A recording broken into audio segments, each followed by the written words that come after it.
Hello students, this is Kamrul Hoda from Karim City College, department of computer science. उम्मीद करते हैं आप लोग अपने घरों में होंगे और सेफ होंगे और पढ़ाई को कंटिन्यू किए होंगे और हम लोग जो वीडियो लेक्चर भेज रहे हैं उसका पूरा फ़ायदा उठा रहे हैं। उसी सिलसिले को हम लोग और आगे बढ़ाएंगे। तो लास्ट क्लास हम लोग एरेज स्टार्ट किए थे।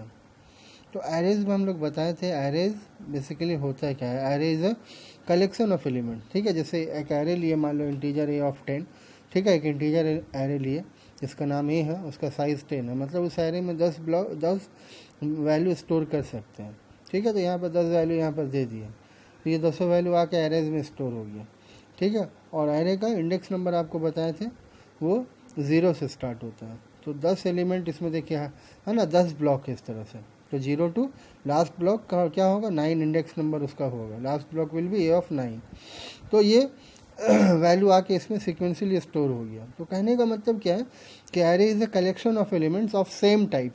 सेम टाइप का मतलब क्या हो रहा है कि अगर टाइप इंटीजर दिया हुआ डेट मीन्स ये इंटीजर एरे बोलेंगे। लास्ट क्लास हम लोग पढ़े थे कि अगर जैसे हम लोग मान लो इंटीजर ए ऑफ 10 ले रहे हैं, मतलब क्या हुआ, ये किस तरह का एरे हो गया, इंटीजर एरे हो गया। अगर हम टाइप इसका फ्लोट लिए तो फ्लोट एरे बोलेंगे, अगर हम टाइप कैर लिए तो इसको क्या बोलेंगे, कैरेक्टर एरे, ठीक है। सब में एक ही तरह का वैल्यू स्टोर होगा। इसलिए यहाँ डेफिनेशन क्या है कि array is a collection of elements of same type, ठीक है, that are reference by a common name है। यहाँ पर नेम जो है, ये जो एरे में जो एलिमेंट है, जैसे है ना, पहला एलिमेंट कहाँ, ए ऑफ 0 में है। देखिए ए ऑफ ज़ीरो मतलब क्या, ए ऑफ 0 में जो भी वैल्यू है, वैल्यू तो 4 है। तो कहने का मतलब क्या है, नाम देखिए, उसके बाद ये वाला नेक्स्ट वाला ब्लॉक को कैसे रेफरेंस कर रहे हैं, ए ऑफ 1 से, ठीक है। ए ऑफ 2 मतलब क्या, ये वाला ब्लॉक। तो यहाँ पर नाम सभी का कॉमन है, डिफरेंस क्या चीज़ में, इंडेक्स नंबर पे। अगर हम ए ऑफ 0 बोल रहे तो we are talking about first block. A of 1 बोल रहे तो नेक्स्ट वाला ब्लॉक हम बात कर रहे हैं। ए ऑफ 2 बोल रहे मतलब उसके बगल वाला बात कर रहे हैं। इस तरह से लास्ट इंडेक्स तक हम जा रहे हैं, ए ऑफ 9। तो this is all about the arrays. तो ये कॉन्सेप्ट हम लोग लास्ट क्लास बात किए थे और उसमें एक छोटा सा प्रोग्राम आपको ये वाला बताए थे, एग्जाम्पल वैप in C++ that illustrate the use of integer array. तो हम लोग एक एरे लिए थे, ठीक है, उसमें है ना, उसका साइज़ 10 था, 10 एलिमेंट लेके उसको प्रिंट कराए थे। और प्रिंट करने के लिए आप देखे थे क्या किया था हम लोग, यहाँ पर लूप का यूज़ किया था। क्योंकि अगर हम ए ऑफ 10 ले रहे हैं, मतलब क्या कि एलिमेंट मेरा 10 एलिमेंट स्टोर हो रहा, तो 0 इंडेक्स से, ये इंडेक्स नंबर 0 से स्टार्ट हो गया, कहाँ तक जा रहा, 9 तक। तो हम लोग क्या किए थे, लूप जो चलाए थे उसमें i इज़ इक्वल टू 0। तो i हम 0 से स्टार्ट किए थे और कहाँ तक लगाए थे, 9 तक। तो इसलिए हम ये लूप चलाए थे, i is equal to 0, i less than 10 मतलब क्या, 9 तक जा रहा, i प्लस प्लस, ठीक है। और प्रिंट करने के लिए खैर आपको मालूम है कमांड cout यूज़ करते हैं। तो यहाँ तक तो आपको समझ में आ गया। उसी को थोड़ा सा और हम लोग आगे बढ़ाएंगे। देखिए हम लोग एक अनदर एग्जाम्पल आपको हम बता रहे हैं ताकि आपको कॉन्सेप्ट क्लियर हो जाए। क्योंकि आपका सबसे मेन क्या है, कॉन्सेप्ट क्लियर होना चाहिए। कोई भी सब्जेक्ट आप पढ़ रहे हो, अगर कॉन्सेप्ट क्लियर हो गया, ठीक है, तो फिर आपको दिक्कत नहीं होगा। देखिए यहाँ पर क्वेश्चन लिखा हुआ, वैप in C++ that illustrate the use of integer array. Again हम इंटीजर एरे की बात कर रहे हैं। हम लोग देखिए यहाँ पर क्या किया, एक हेडर फाइल लिया, मेन फंक्शन में आ गया क्लियर स्क्रीन। अगेन हम लोग क्या करें, एक इंटीजर एरे क्रिएट किए, साइज़ मान लो 10 ले लिया, कोई ज़रूरी नहीं है 10 लेना, ठीक है। यहाँ पर कुछ भी हम मान लो सपोज 10 ले लिए, तो 7 एलिमेंट यहाँ पर रैंडमली हम लोग दे दिए। रैंडमली मतलब क्या, अपना मन से कोई भी वैल्यू दे दिए।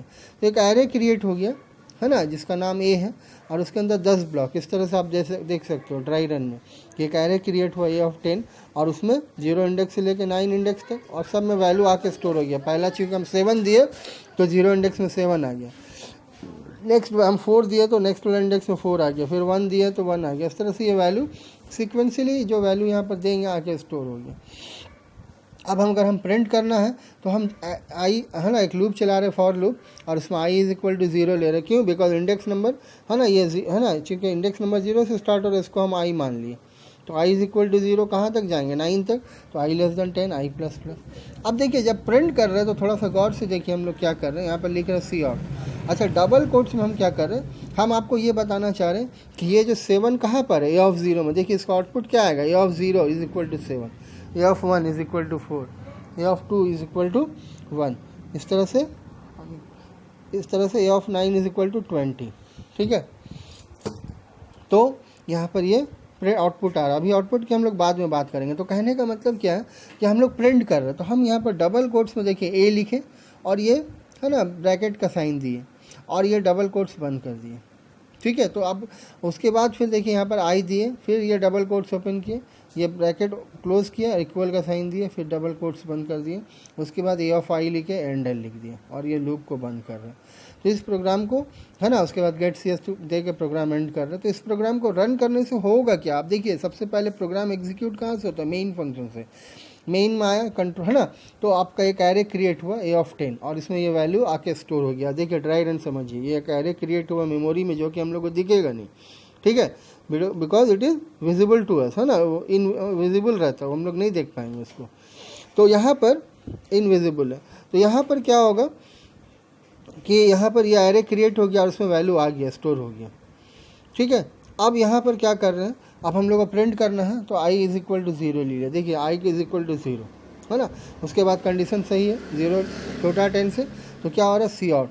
देखिए डबल कोट्स में क्या लिखा हुआ ए ऑफ, और ये ब्रैकेट दिया हुआ, तो ये देखिए ए ऑफ, ये वाला ब्रैकेट ये यहाँ तक प्रिंट हुआ, ये वाला ए ऑफ, ये वाला। अब ये 0 कहाँ से उठा रहा है, देखिए आई से उठा रहा है, तो आई में 0 है तो यहाँ पर 0 आ गया, और उसके बाद फिर ये ब्रैकेट क्लोज करके इक्वल का साइन दे दिए, तो ये ब्रैकेट क्लोज हो गया, इक्वल का साइन आ गया। अब देखिए ए ऑफ आई है ना, तो ए ऑफ आई, आई का मतलब क्या 0, तो ए ऑफ 0 में वैल्यू क्या रखा हुआ, अगर हम वेरिएबल का नाम लिखते हैं तो उसके अंदर वैल्यू जो स्टोर होगा वो प्रिंट होगा। तो ए ऑफ 0 में वैल्यू क्या 7, तो ये 7 प्रिंट होगा, मतलब एरे का एलिमेंट को प्रिंट कर रहा है। और आपको ये बता रहे कि 7 कहाँ पर है, ए ऑफ 0 इंडेक्स में, 4 कहाँ पर है, ए ऑफ 1 इंडेक्स में, और कुछ नहीं कर रहे हैं। अगेन हम प्रिंट ही कर रहे हैं यहाँ पर, लास्ट वाला प्रोग्राम और ये वाला प्रोग्राम में कोई डिफरेंस नहीं है। लास्ट वाला प्रोग्राम में भी एरे क्रिएट करके उसमें वैल्यू असाइन करके उसको प्रिंट किए थे, आज भी हम लोग वही काम कर रहे हैं। खाली अंतर ये है कि यहाँ पर ये वाला हम लोग प्रिंट करके आपको दिखा रहे हैं कि ये 7 कहाँ पर, उसका एड्रेस क्या है, ए ऑफ 0, तो ए ऑफ 0 हम दिखाए यहाँ पर। उसके बाद एंडल क्या कर रहा है, कर्सर को नेक्स्ट लाइन में ला दिया यहाँ पर, और ये लूप बंद हुआ है, तो कंट्रोल कहाँ जाएगा, आई प्लस प्लस में,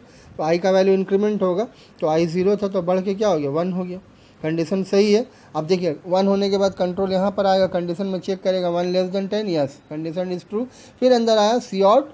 अब देखिए ये ब्रैकेट फिर से प्रिंट हुआ, ए ऑफ, ये वाला प्रिंट हुआ, ए ऑफ के बाद ये वाला ब्रैकेट आया, और ये आई से वैल्यू क्या उठाएगा 1, ये 1 यहाँ से उठा लिया। उसके बाद ये ब्रैकेट जो क्लोज किए हैं इक्वल टू, ये वाला प्रिंट हुआ, और उसके बाद ए ऑफ 1 से वैल्यू उठाया, ए ऑफ 1 में क्या वैल्यू रखा हुआ 4, बात समझ में आ रहा है। उसके बाद फिर आई का वैल्यू बढ़ के क्या हुआ 2 हुआ, 2 होने के बाद कंडीशन चेक किया, अगेन वो प्रिंट करता चला जाएगा। तो कहाँ तक ट्रू मिलेगा 9 तक, तो 9 तक आपका वैल्यू एरे का प्रिंट करेगा। जैसे आई का वैल्यू 10 होगा तो ये लूप फॉल्स हो गया, ये कंडीशन फॉल्स हो गया, और है ना कंट्रोल क्या लूप से बाहर आया, प्रोग्राम एंड हो गया। तो आपको आउटपुट फाइनली क्या आ रहा है, A of 0 is equal to 7, A of 1 is equal to 4, A of 2 is equal to 1, इस तरह से डॉट डॉट पूरा आपका प्रिंट होगा, ए ऑफ 9 इज इक्वल टू 20। तो ये हम लोग एरे का वैल्यू को प्रिंट कर रहे हैं और कुछ नहीं कर रहे, बस वो है ना। तो इसमें हम लोग किए क्या, कुछ नहीं, यहाँ पर हम लोग काम क्या किया, एक एरे क्रिएट किया और उसमें वैल्यू असाइन कर दिए और उसको प्रिंट किया।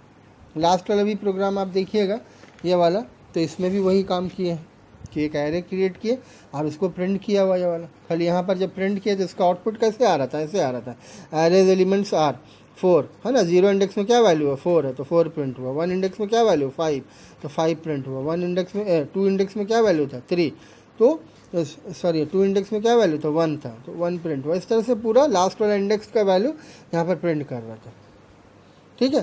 तो डिफरेंस कुछ नहीं है, डिफरेंस आपको यहाँ पर कॉन्सेप्ट आपको बताना चाह रहे हैं। तो उम्मीद है आपको समझ में आया होगा प्रोग्राम को, देख लीजिए बढ़िया से प्रोग्राम, ठीक है। 2 हेडर फाइल लिए, उसके बाद मेन फंक्शन में एक एरे क्रिएट किए और एरे में कुछ भी वैल्यू दे दीजिए और प्रिंट कराने के लिए लूप चला और ये सी आउट से प्रिंट करा रहा है एरे को, ठीक है। तो ये उम्मीद है आपको समझ में आया होगा। प्रोग्राम को रन कीजिएगा तो ये आपको आउटपुट मिलेगा, और ये उसका ड्राई रन। तो घबराने वाली बात नहीं है, समझना है प्रोग्राम को, ठीक है, और समझ में आएगा, ठीक है। तो इसको और आपको रिवीजन जो आपको बोले हैं वो आप थोड़ा सा कंपलसरी आप लोग रखिएगा, सेम डे रिवीजन का हैबिट आपको बनाना होगा, ठीक है। बिकॉज आप जैसे आज जो आप पढ़ रहे हो उसका अगर 10 दिन बाद रिवीजन करोगे तो इट विल वहाँ पर प्रॉब्लम होगा। सेम डे रिवाइज करने से क्या होगा, मेमोरी में जल्दी स्टोर होगा। तो इस चीज़ को जहन में रखिएगा। उम्मीद है समझ में है ना, उम्मीद है कि आपको समझ में आया होगा। Thank you.